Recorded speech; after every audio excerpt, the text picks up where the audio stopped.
Welcome back to another episode here in our Chicago Bears franchise. We are in the playoffs, but obviously we have stats and awards to take a look at. Obviously, you can see we just won a weekly award, probably Justin Fields. But obviously, we have a pretty good idea based on where we rank on some of these things if we're going to be having a dev up at the end of the season. And obviously, if we win awards, it's basically guaranteed dev ups. So hopefully we win some. I know that Justin Fields was kind of close on MVP. I don't think he got it, but we'll find out in a second here. And before we do that, let's take a look at the standings. Obviously, we see that the Cardinals are our opponent. The Cowboys, 17-0.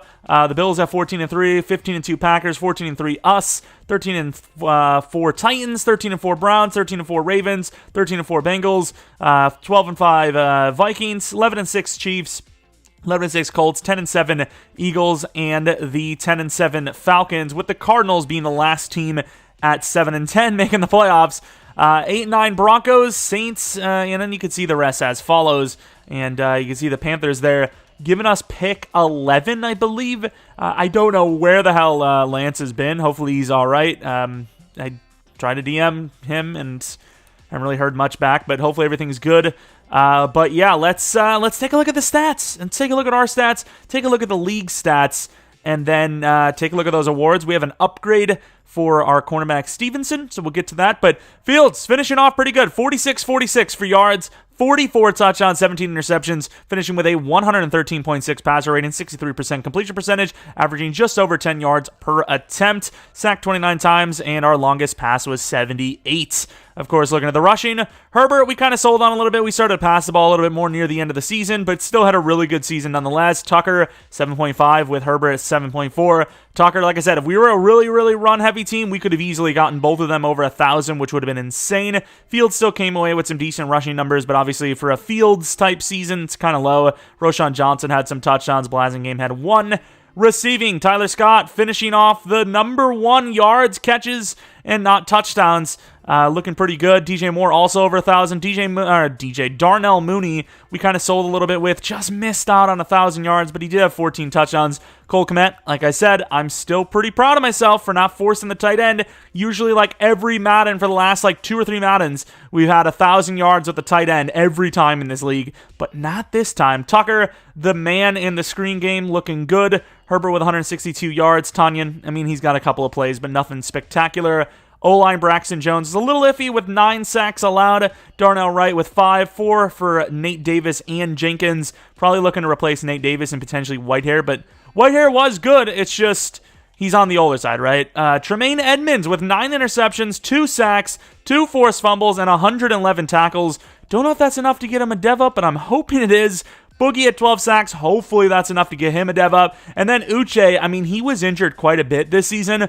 Probably gets the double-digit sacks because of that last game. Was it the game before that? It was last game. He was David Bakhtiari just wasn't engaging with him. I don't know. But Uche would have had double-digit as well. We should finish the sack totals. Very bad sack numbers, though. Boogie was cooking, but that's about it, right? We knew this D-line was going to be bad. We tried what we could to trade for new names, and it's somewhat worked out, but we still have a lot of work to do, especially at the DT spot. Eddie Jackson, best DB in the league. Brisker, very close to best DB in the league, and then we've seen Edmonds with those picks. Gordon missed a lot of weeks, but still had 6 interceptions with, I think, 2 touchdowns? No, 1 touchdown. Tyreek Stevenson with 4, but he was really good on the season. Jalen Jones with 3. Jeremy Banks with 3. Uche with 1. Muku Amu with 1. And I don't think Johnson had a single one. He wasn't bad. It just didn't have any interceptions. Santos missing 2 kicks. 1 was blocked. 1 was me being a dumb. And then Gill, obviously a lot of pinned type punts rather than deep long kicks. Mooney, kick return touchdown for an onside kick. And Velez Jones with 5 of them with 2,200 yards, and then punt return, nothing. But we'll take a look at across the league, see how those numbers fared compared to the other teams, and then take a look at those awards. Of course, the number 1 yards goes to Josh Allen, Burrow at number 2, and then Fields at number 3. I think if Fields was number 2 for yards, he would have actually guaranteed himself a dev up to X Factor, but I don't know if that's going to happen because, of course, he is number 3. I think you need to be 2 and maybe both of them. I don't know. Looking at the rest of the guys, Ritter, 4,500. Bryce Young at 4,500. Jordan Love at 4,400. Kirk Cousins at 44. Stroud. Patrick Mahomes. Rodgers. Prescott, Levis, Russell Wilson, Tua, and Trevor Lawrence all over 4,000 yards. Looking at guys like Murray and Geno, pretty close. Kenny Pickett kind of close. Jalen Hurts a little lower. Anthony Richardson. A lot of interceptions for the league, which, I mean, that's kind of been the way things have gone lately. Seems like you throw the ball at somebody and it's just automatically intercepted. Although I will say lately I kind of seen the opposite of that. The Raiders getting cooked with interceptions. Who has the most interceptions? Oh my lord, that is a lot of interceptions. Wow, okay. 45 interceptions for Geno Smith, 40 for Pickett, 37 for Murray, 33 for Trey Lance, 31 for Daniel Jones, 29 for Ritter, Wilson, and Lawrence. Herbert with 26, same with Stafford and Willis. Love and Richardson and Garoppolo at 24. Bryce Young at 23, 22 for Cousins, 21 for Purdy. So we actually had some of the lowest interception totals of, like, you know, realistic names, right? Kellen Mond doing pretty well for the Ravens. I don't know how long. Was there an injury? I think there was a bench or an injury. I can't remember. And I thought Kellen Mond may have even gotten a breakout from that. I don't know. But looking at the numbers, Tua was the lowest of the legit names. Maybe Lamar. I don't know if I would consider that, though. Mahomes, the second lowest. Rodgers, the third lowest. Prescott, Watson, Carr, Allen, Goff, Hurts. Then finally Fields, who had the most or the best completion percentage. Once again, Mond was on a tear. Patrick Mahomes was the best at 71%. And yeah, you already know that we're a lot lower than that. Legit passer rating, probably Josh Allen, the number one. But once again, Kellen Mond, those numbers are pretty impressive. So if you can build on that with him, maybe he's the starter over Lamar. I don't even know. I'm not sure what's going on there. I don't even know if I want to know. Bryce Young with the longest play of the year. The most sacks allowed is Stroud, 50. The Texans gave up 50 of them. Looking at the most rushing attempts, Dalvin Cook, Pacheco with 249. Derrick Henry at 242. I don't really care too much about those carries, but Henry with 1,800 yards, Jones with 1,500, Chubb, Taylor, Cook all at about 1,300. A lot of guys over 1,000 yards. I will say Herbert was like the best running back in the league when you look at like yards per carry. We have to take a look at this. The legit number one yards per carry guy of like the like true guys would be Derrick Henry at 7.5, and then Herbert number two. I mean, that's pretty impressive. He had a 97-yarder, which obviously helps. McBride with apparently 100. And then Aaron Jones pretty close behind. Touchdowns, Derrick Henry with 23, Chubb with 20, Cook with 18, Aaron Jones at 18, McBride at 17, 15 for Taylor, 14 for Pierce and Etienne, Herbert at 13. Average yards per game, Henry by a lot. And then looking at fumbles, a lot of quarterbacks, obviously. Broken tackles, the most on the season goes to Derrick Henry with 87. Obviously, if you're an elusive guy, I don't really think you get those numbers, right? Aaron Jones at 41, Mixon at 35. Where the hell's Herbert? All the way at 27. I mean, he made people miss, but I don't know if that counts as that. Yeah, that's contact probably, right? Like to break a tackle, you need to actually get contacted, I'd imagine. I don't even know. But Henry obviously number one for yards after contact. But then again, Herbert's right there. I don't even know. I'm not even sure, but McBride at 100, Stevenson at 99, Henderson at 97. There's some names here, though. Like Stevenson get 99, Henderson and Herbert get 97 are strange. Sean Tucker makes sense because he's really fast. Henry, makes sense. Kyron Williams is super slow at 86. I don't know how the hell he got that. Looking at receiving numbers, they were actually kind of tame. 1,500 for Chase and Kupp, 1,300 for Debo, Chark, Justin Jefferson, basically Diggs as well. Goddard killed it with numbers. Tyler Scott up there, though. I don't think he's going to go up, and maybe he'll go to star if we're lucky. What were the touchdowns like? I think you need to be like top 8 to go up in Dev.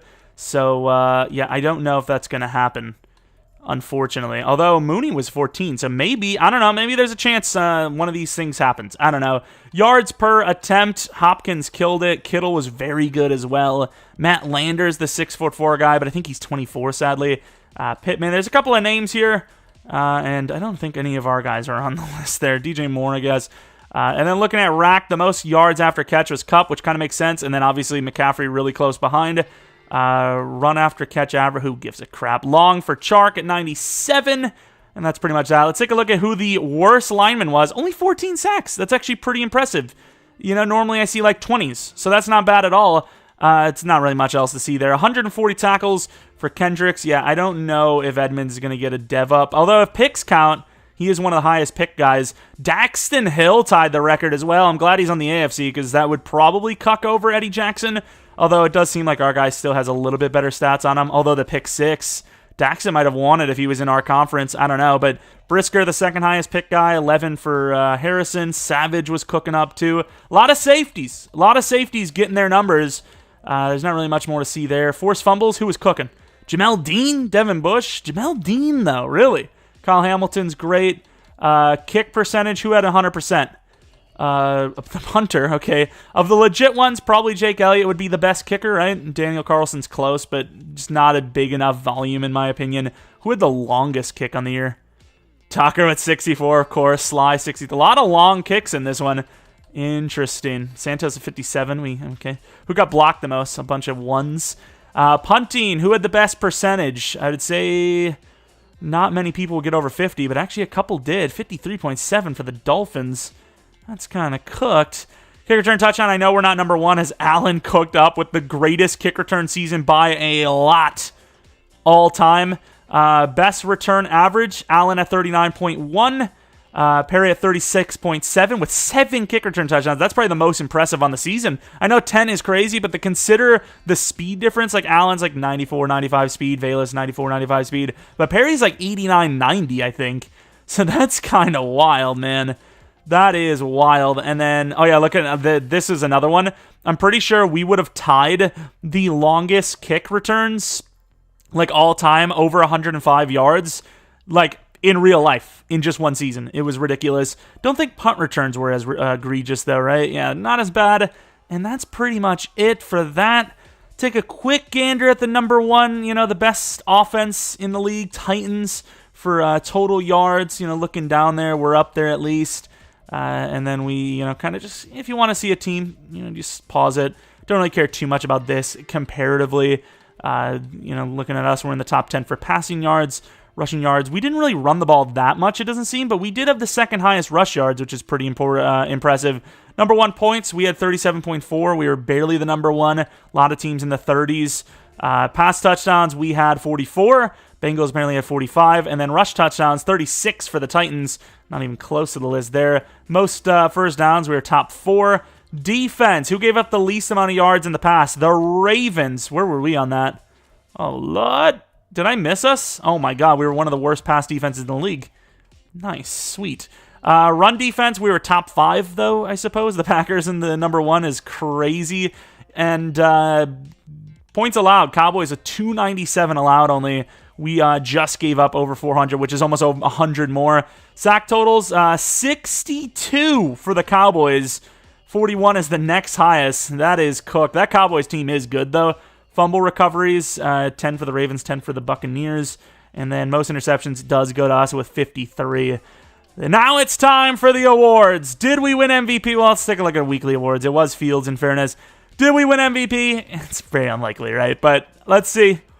MVP, Justin Fields at number 2, though. We don't hate it.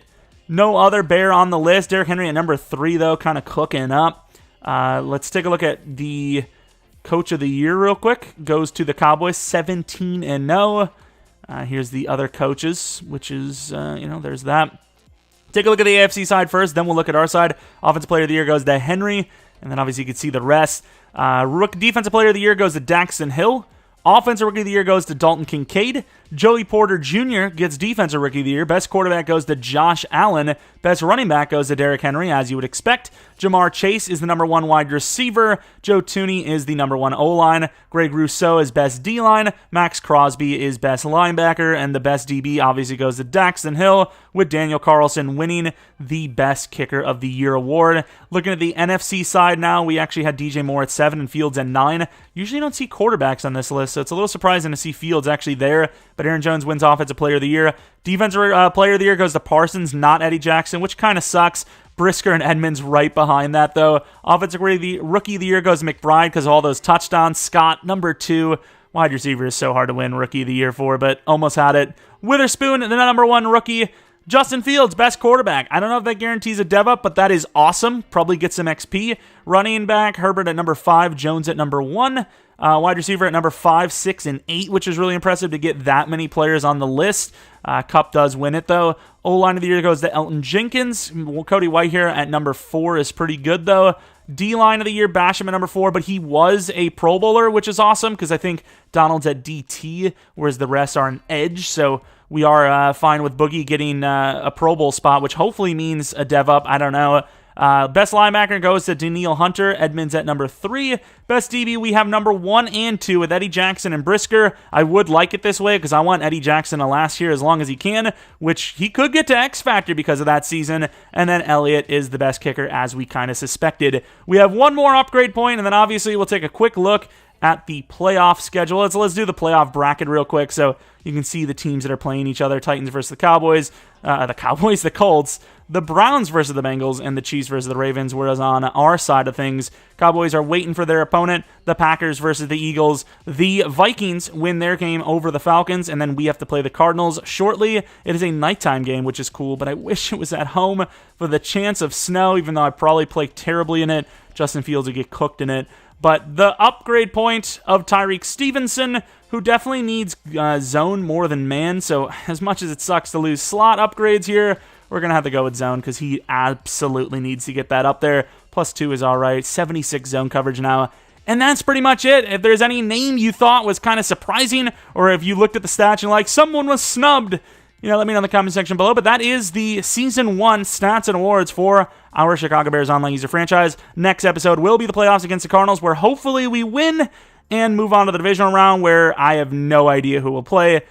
If we win, of course. But, yeah, you never know what's going to happen. And hopefully we got some dev ups with those seasons. Anyways, thanks for watching. If you enjoyed, leave a like, subscribe if you're new. If you're not new, really appreciate your continued support on the channel. Maybe follow me on Twitter, Jeromepkr, second channel PK plays for non-Madden content. And that is about it. Thanks for watching. Hope you guys come back in the next video. But until next video, see ya!